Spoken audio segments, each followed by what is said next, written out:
அனைவருக்கும் வணக்கம்.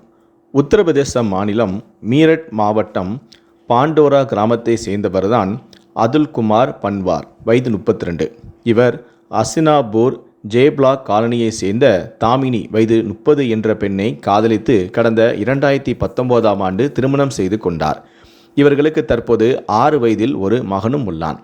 கடந்த 6 மாதங்களாக ஜே பிளாக் காலனியில் வாடகைக்கு வீடெடுத்து அதுல்குமார் தன் குடும்பத்துடன் வசித்து வந்தார். அதுல்குமார் தனது மனைவியான தாமினியுடன் சேர்ந்து அதே பகுதியில் சிறுவர்களுக்கான விளையாட்டு பள்ளி பிளே ஸ்கூல் ஒன்றையும் கடந்த ஏப்ரல் மாதம் தொடங்கி நடத்தி வந்தார்.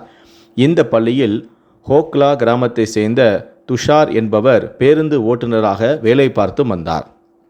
கடந்த வெள்ளிக்கிழமையன்று காலையில் அதுல்குமார் தனது வீட்டில் வாயில் நுரை தள்ளிய நிலையில் மயங்கி கிடந்துள்ளார். அப்போது வேலைக்கு சென்று வீடு திரும்பியது போல நடித்த தாமினி தனது கணவரை பாம்பு கடித்து விட்டதாக கூறி அலறியுள்ளார். அவரது அலறல் சத்தத்தை கேட்டு அக்கம்பக்கத்தினர் அங்கு திரண்டபோது அந்த அறைக்குள் ஒரு பாம்பு இருப்பதையும் கண்டுள்ளனர். அங்கிருந்தவர்கள் அந்த பாம்பை அடித்து கொன்றுவிட்டு அதுல்குமாரை மீட்டு மருத்துவமனைக்கு கொண்டும் சென்றனர். ஆனால் அவர் ஏற்கனவே இறந்துவிட்டதாக மருத்துவர்களும் தெரிவித்துள்ளனர். அதுல்குமாரின் மரணத்தில் அவரது தந்தைக்கு சந்தேகம் ஏற்பட்டது. மருமகளின் நடவடிக்கையில் மாற்றம் இருந்ததால் அவர் போலீசில் புகாரும் அளித்தார். அதன் பேரில் அதுல்குமாரின் உடலை கைப்பற்றிய போலீசார் பிரேத பரிசோதனைக்கும் அனுப்பி வைத்தனர். அப்போது அவரது கை மற்றும் கால்களில் ஒன்றுக்கும் மேற்பட்ட இடங்களில் பாம்பு கடித்த தடங்கள் இருந்தது கண்டறியப்பட்டது. ஒரே நேரத்தில் ஒருவரை பாம்பு இத்தனை இடங்களில் கடிக்க வாய்ப்பில்லை என்பதால் போலீசாருக்கு சந்தேகம் வலுத்தது. இதனால் தாமினியிடம் போலீசார் தங்களுடைய பாணியில் தீவிர விசாரணையை நடத்திய போதுதான் இது திட்டமிட்ட கொலை என்பது அம்பலமானது.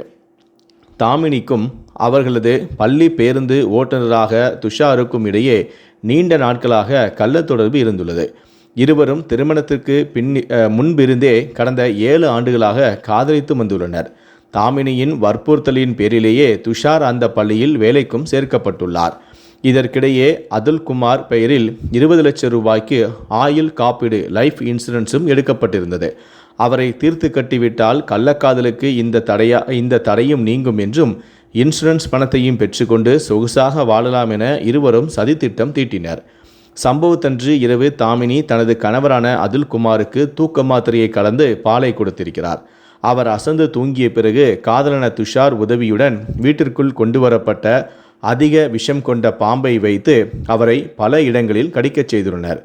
இந்த திட்டத்திற்காக துஷார் பாம்பு பிடிப்பவர்களான ஷோனுகுமார் மற்றும் உதயகுமார் ஆகிய இருவரின் உதவியையும் நாடியுள்ளார்.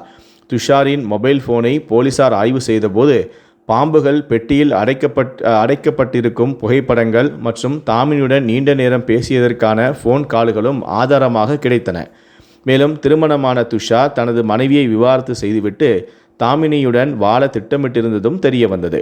இதையடுத்து தாமினி அவரின் கள்ளக்காதலான துஷார் மற்றும் அவர்களுக்கு உடந்தையாக இருந்த பாம்பு பிடிப்பவர்களான ஷோனுகுமார், உதயகுமார் ஆகிய 4 பேரையுமே போலீசார் அதிரடியாக கைது செய்து சிறையில் அடைத்துள்ளனர்.